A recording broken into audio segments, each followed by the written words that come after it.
اپنی بیوی کا ماتھا چوم کر اس سے اظہار محبت کرنا سنت رسول صلی اللہ علیہ وسلم ہے۔ اللہ فرماتا ہے، اے موسیٰ، اولاد کے ذریعے میں بیٹی دیتا ہوں جب میں بے حد خوش ہوتا ہوں۔ دو محبت کرنے والوں کے بیچ نکاح وہ واحد راستہ ہے جس پر اللہ پاک بھی راضی اور فرشتے بھی آمین کہتے ہیں۔ دھوپ میں باپ اور چولہے پر ماں جلتی ہے، تب جا کر کہیں اولاد پلتی ہے۔ وقت ہمیشہ ایک جیسا نہیں رہتا، پرندہ جب زندہ ہوتا ہے تو چونٹیوں کو کھاتا ہے، مگر جب مر جاتا ہے تو وہی چونٹیاں اسے کھا جاتی ہیں۔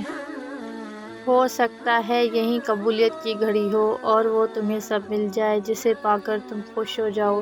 ایک بار پھر ہمت کر کے اس سے مانگ لو، وہ دینے پر قادر ہے، وہ تمہیں ضرور عطا کرے گا۔ ہر لڑکا جسم نہیں مانگتا پیاری گڑیا، کچھ عظیم ماؤں کے بیٹے ہوتے ہیں جو آپ کے ساتھ نکاح کے طلبگار ہوتے ہیں۔ دنیا میں سب سے خوبصورت جوڑی حضرت محمد صلی اللہ علیہ وسلم اور حضرت بی بی خدیجہ رضی اللہ تعالی عنہا کی ہے۔ ایک درخت 1,00,000 ماچس کی تیلی بنا سکتا ہے، مگر ایک ماچس کی تیلی 1,00,000 درخت جلا سکتی ہے۔ عورت کبھی 2 ٹکے کی نہیں ہوتی، ماں جنت ہوتی ہے، بیوی ہمسفر، بہن غیرت اور بیٹی رحمت ہوتی ہے۔ ہر ایک کا اپنا الگ مقام ہے، اس لیے عورت کی عزت کریں۔ کیا فرق پڑتا ہے کہ وہ آپ کے گھر کی ہو یا کسی اور کے گھر کی؟ انسان جب زندہ ہوتا ہے تو مٹی سے رزق لیتا ہے، مگر جب مر جاتا ہے تو وہی مٹی سے اپنا رزق بنا لیتی ہے۔ وہ کہہ رہا تھا، ماں مجھے خوبصورت اور پڑھی لکھی دلہن چاہیے۔ کمرے میں کھڑی ان پڑھ بہن اس کی باتیں سن کر ڈر گئی۔ وہ بہن کو پردے کا کہہ رہا تھا اور محبوبہ کو لکھ رہا تھا کہ کھلے بالوں میں آفت لگتی ہو۔ محبت کو اتنا تو پاک ہونا چاہیے کہ مانگتے وقت خدا سے شرمندگی محسوس نہ ہو سکتا ہے کہ اللہ نے تمہیں ہر طرف سے اکیلا کر کے اپنے ساتھ دوستی کا موقع دینا ہو۔ لوگ کہتے ہیں پہلے سنبھل جاؤ پھر نکاح کرو، لیکن میرا اللہ کہتا ہے تم نکاح کرو، تمہیں سنبھالنے کی ذمہ داری میری ہے۔ بڑی عمر کی عورت سے شادی کرنے میں ہچکچاہٹ محسوس نہ کریں، کیونکہ یہ سنت نبوی ہے۔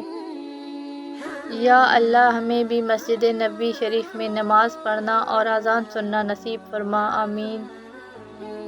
اے کن فیکن کے مالک، میری ہر انشاءاللہ کو الحمدللہ میں بدل دے، آمین ثم آمین۔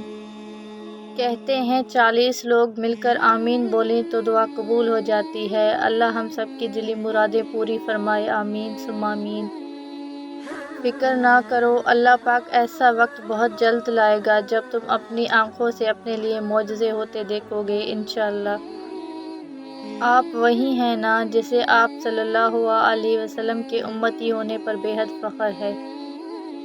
شاہی جوڑا بس ایک ہی تھا، حضرت مولا علی اور حضرت بی بی فاطمہ زہرا۔